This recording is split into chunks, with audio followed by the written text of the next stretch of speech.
When an empath goes quiet, really quiet, something has already been decided. Not announced, not argued, not explained, just decided. Quietly, finally, irreversibly. Most people never see it coming. That is the part that is hardest to understand from the outside, because empaths are not quiet people by nature. They are the ones who felt everything, said something, stayed when they should have left, forgave when forgiveness cost them, and tried genuinely, exhaustively tried, long after the situation had stopped exerting that level of care. Their natural state is engagement, feeling, pouring themselves into people and relationships and moments with a generosity that most people will never fully understand, because most people are not built that way. So when the empath goes quiet, when the texts stop, when the effort disappears, when the warmth that was once so freely given simply vanishes without drama or declaration, it does not mean nothing is happening. It means everything has already happened. The decision was not made in the moment of silence. It was made somewhere deep inside, after a long period of unwitnessed struggle, after a threshold was crossed that cannot be after the empath finally chose themselves. Machiavelli wrote that the most dangerous moment for any prince is not when his enemies are loud. It is when they go silent. Because silence in the strategic mind does not indicate retreat. It indicates completion. The battle in the mind is over. What follows is simply the execution of a conclusion already reached. This video is about that silence, what it means, what it costs, what leads to it, and what Machiavelli's dark psychology reveals about the impasse is quiet that most people completely misread until it is far too late. Here is what nobody tells you about empaths, and it is perhaps the most important thing you will ever understand about them.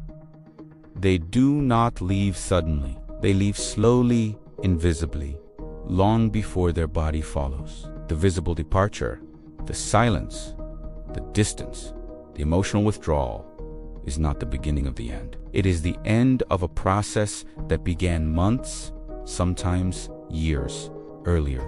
A process that happened entirely in the interior of a person who is carrying more than they ever showed, feeling more than they ever said, and absorbing more pain than the people around them ever noticed, because the empath's instinct is not to burden others with what they are experiencing. It is to manage it internally, to process it alone, to find a way to make peace with it, and keep giving anyway. This is why empaths are so consistently underestimated. The people in their lives grow accustomed to the empath's resilience, their consistency, their seemingly inexhaustible capacity to absorb difficulty without crumbling visibly. And because the empath never performs their pain, never uses it as leverage, never deploys it strategically, the people around them begin to unconsciously assume it is not there, that the empath is simply stronger than ordinary people, that they can take more, that the well of their care will never run dry. Machiavelli identified this pattern of misreading in the political arena with devastating accuracy. He wrote that the leader who does not complain, who absorbs difficulty without visible reaction, who continues to function, regardless of what is being done to them, that leader is almost always being underestimated, and the people doing the underestimating are building a false security on a foundation they have never properly examined. Because here is the dark truth about the empath's capacity.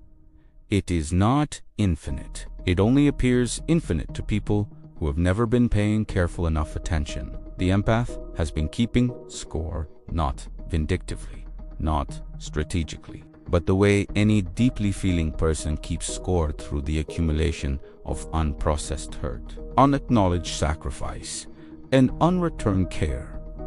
And that accumulation has a ceiling, a point beyond which the mathematics of the relationship become impossible to justify, where what is being given and what is being received are so radically out of alignment that even the most generous heart cannot find a way to continue. When that ceiling is reached, when the last unacknowledged sacrifice tips the scale past the point of return, the empath does not erupt. They do not confront. They do not demand. They simply go quiet.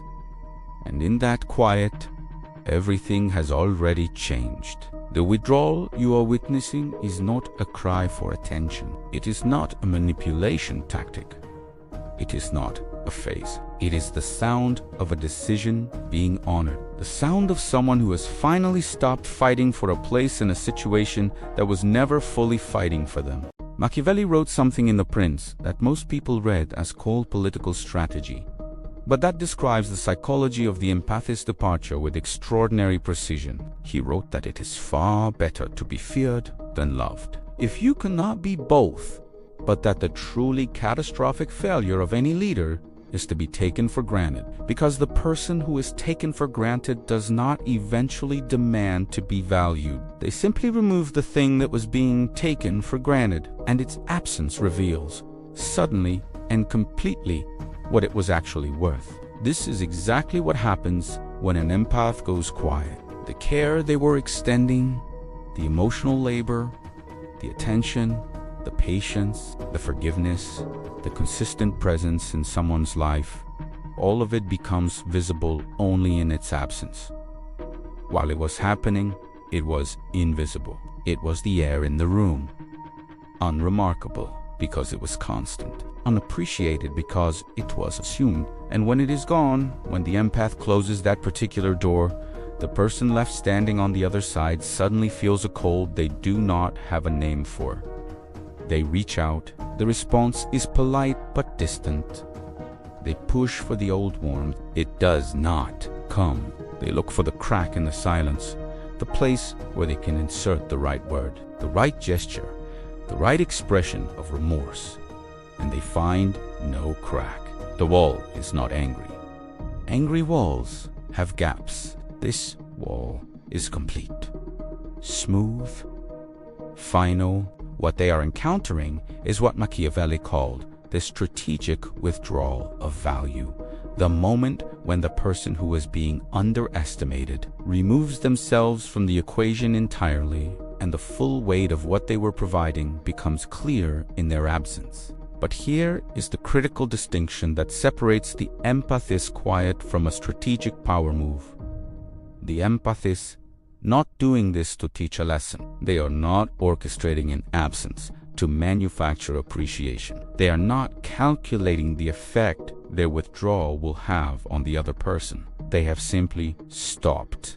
Because continuing required a performance of okayness they no longer have the energy to sustain. Because the cost of staying present in a situation that was consuming them while giving so little back finally exceeded what they were able to pay. The lesson is not intentional, but it is delivered with the precision of the most deliberate strategy, because the truth of it is undeniable, and the person who receives it, who feels for the first time the full weight of what the empathist's presence was providing, cannot unknow that truth. The silence teaches what the conversations never could.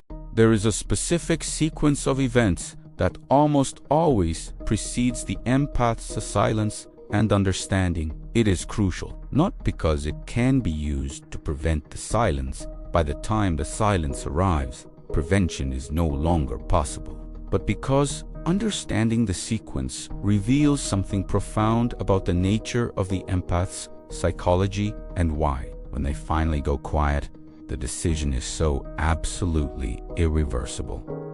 The sequence begins with feeling. The empath feels a problem in the relationship or situation long before anyone else acknowledges it. They sense the imbalance. They notice the patterns, the way their needs are consistently secondary. The way their boundaries are consistently tested, the way their care is consistently taken without equivalent reciprocation, they feel all of this with a sensitivity that is both their greatest gift and their heaviest burden. The second stage is communication. The empath tries to address what they are feeling. Not aggressively, empaths almost never approach conflict aggressively. They approach it carefully, vulnerably, with a genuine desire to understand and be understood. They say, "I have been feeling," rather than "you have been doing." They offer the other person every possible grace, every possible path to a different outcome. They make it as easy as possible to receive what they are trying to say. The third stage is the dismissal. The empath's communication is minimized, misunderstood, deflected, or simply not taken seriously. Perhaps the other person apologizes in the moment, but changes nothing. Perhaps they respond defensively, making the empath feel guilty for having needs at all. Perhaps they genuinely cannot see what the empath is pointing to because they have never had to develop the emotional sensitivity required to see it. The fourth stage is the adjustment, the empath. Having been dismissed, does what empaths do: they adapt.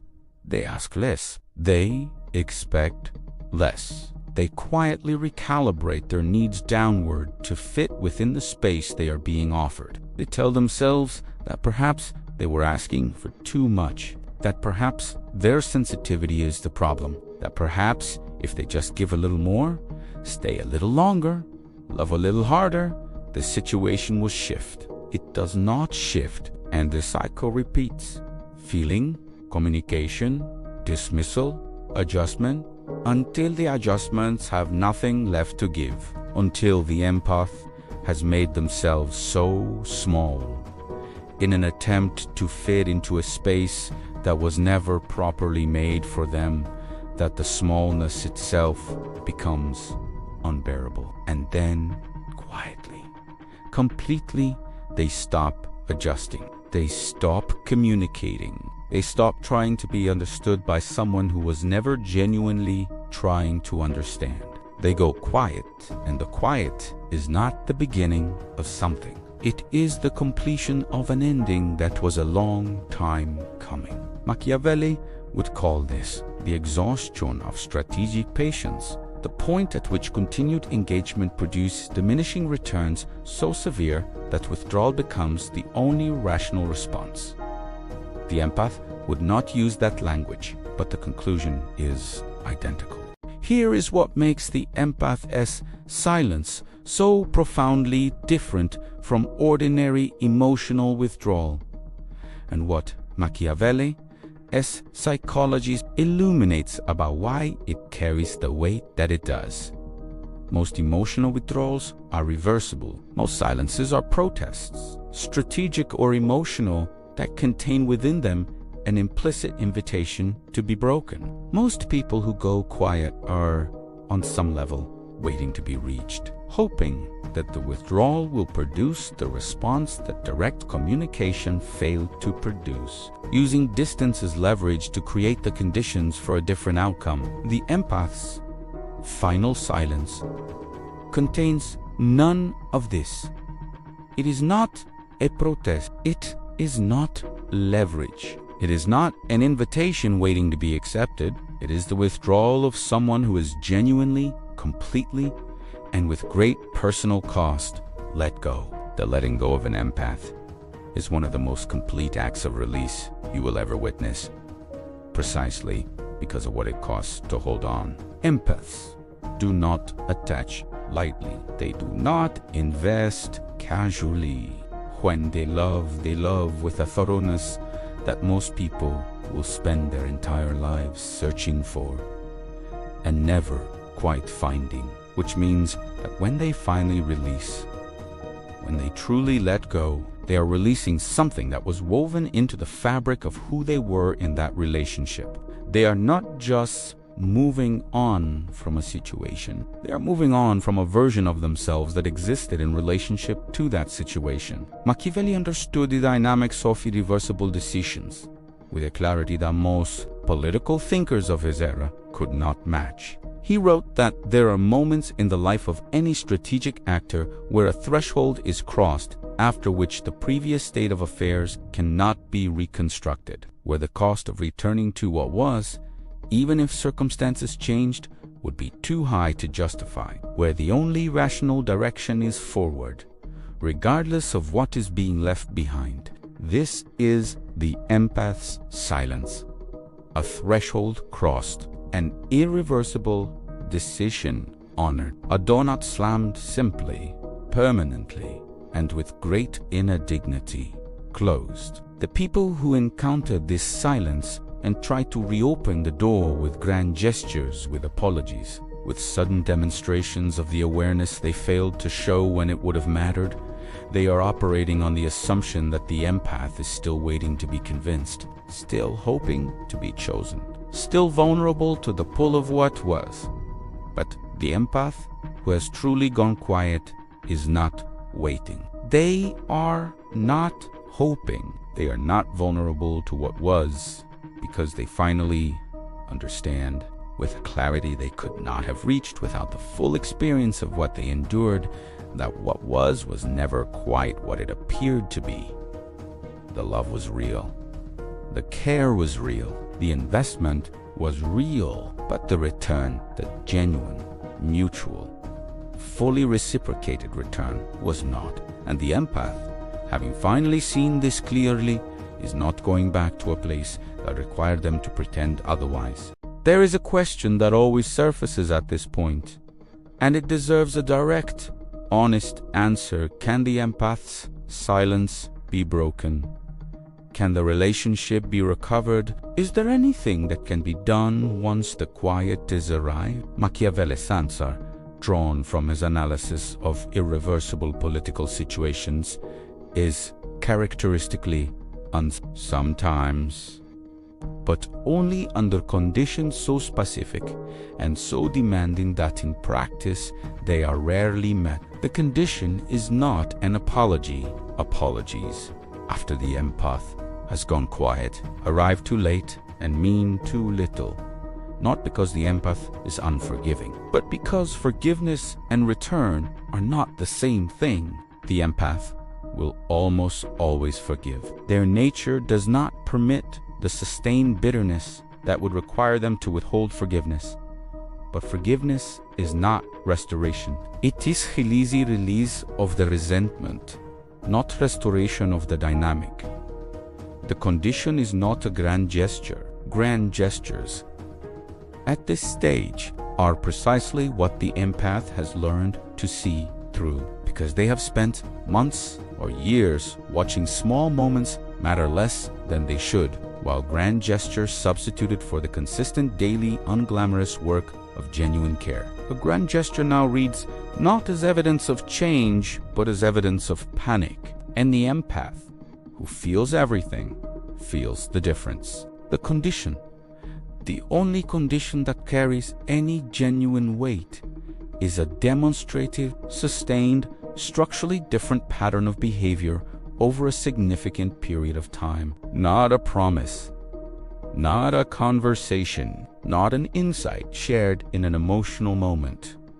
A pattern, weeks and months of consistent action that proves, not claims, proves that something fundamental has genuinely changed. Even then, it is not guaranteed, because here is the dark psychological truth that Machiavelli would recognize immediately. The empath, who has truly gone quiet, has completed an internal transformation that cannot simply be reversed by external change. In the process of finally choosing themselves, of finally honoring their own needs above their compulsion to care for others, they have become someone slightly different. Someone with a clearer understanding of their own worth. Someone with a lower tolerance for what they once endured. Someone who, having finally experienced the peace of a life not organized around someone else's incapacity to reciprocate, may find that peace more valuable than the return of what they released.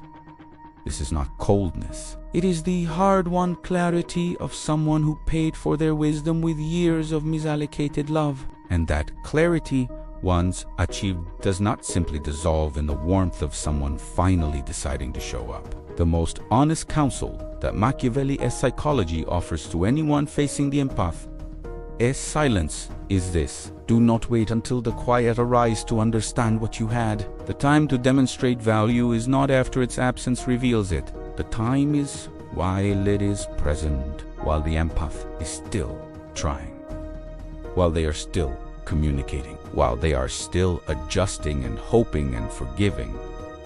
That is the window, and it closes completely, finally, and without ceremony, the moment the silence begins.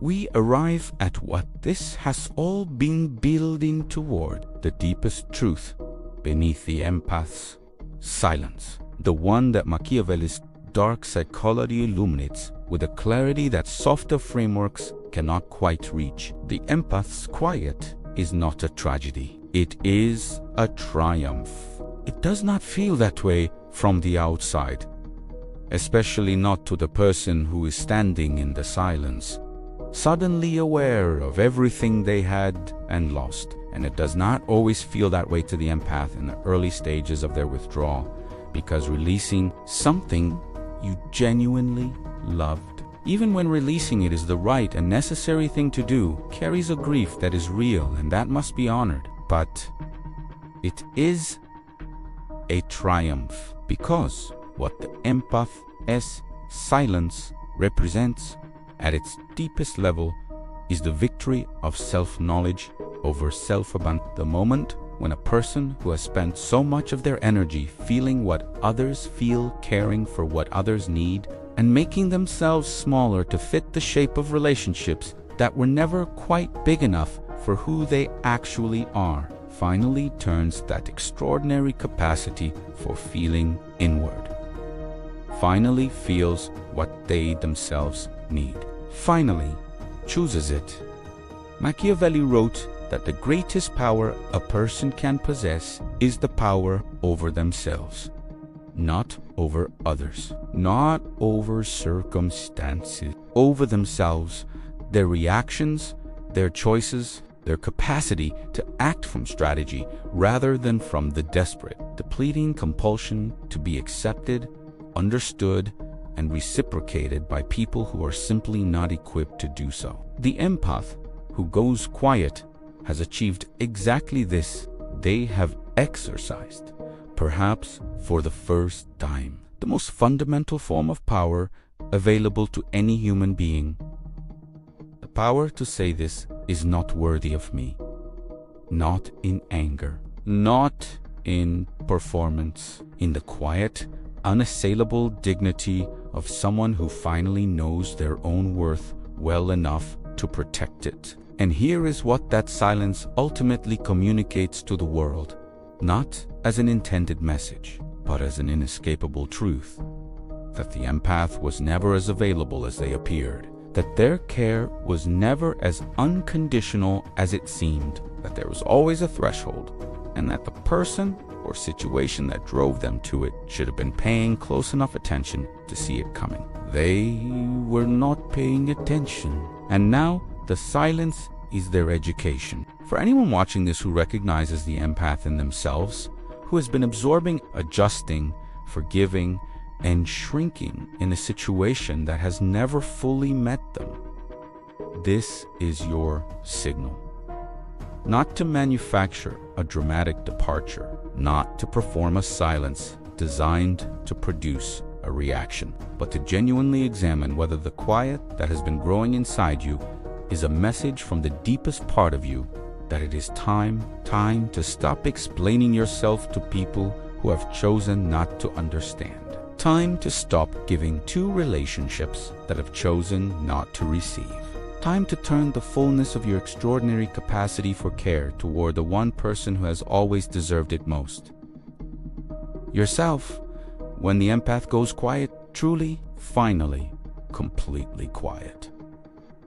It is not over for the empath. It is only just beginning. This is Mind of the Alpha, where we honor the complexity of the human experience with the depths it deserves. If this video describes something you have lived, something you are living right now, or someone you love, Subscribe, share it with someone who needs to hear it, and leave a comment below. Tell us where you are in this journey. The right people will always make space for your voice. Stop whispering yourself into silence for the ones who never did.